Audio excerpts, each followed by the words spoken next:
how close was this that maybe if San Francisco went up another year or the Dodgers expanded this a little bit, like Philadelphia, it felt like gave him an offer he couldn't refuse?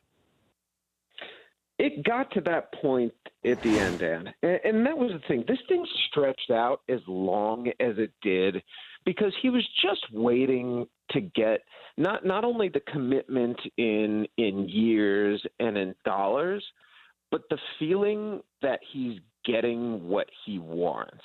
And it was, it paralleled Manny Machado's free agency so much in that regard.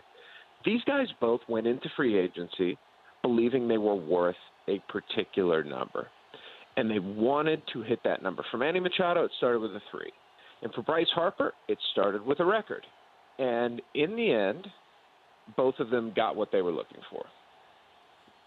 The Dodgers' offer was pretty good. It's not exactly what was out there. Okay.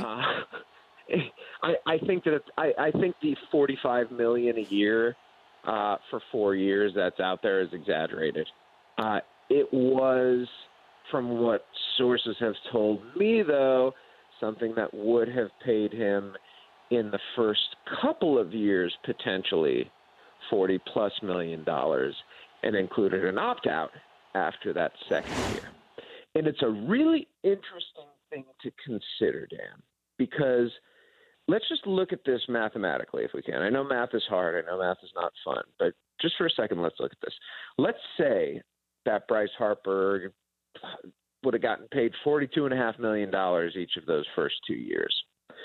And he comes off of, maybe not like an MVP winning season that second year, but a season where he hits 35 home runs and has an OPS of 975 and patrols left field or right field, wherever he's playing well. All of a sudden, you've got a guy who's made $85 million in 2 years and is hitting free agency coming off a better year than this last one that he's had, and is still only 28 years old. So Bryce Harper, theoretically, if he does that, will go out and break the bank still. We'll get $300+ million and already will have $85 million there. Yeah. But he didn't want that. He just didn't. And I understand why. I wrote a column that talked about some of these meetings that he had. And in these meetings, he and his wife, Kayla, kept using the word family. And I don't mean to sound trite, and I'm not trying to be all like Mike Hampton, I signed with the Rockies because of the school districts.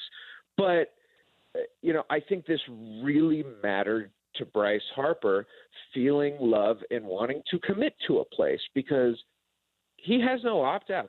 And he has a full no-trade clause, which means he can spend 13 years with the Philadelphia Phillies, and that is completely up to him whether he wants to do so. For more Dan Patrick Show, tune to Audience Channel 239 on DirecTV or download the Dan Patrick Show app.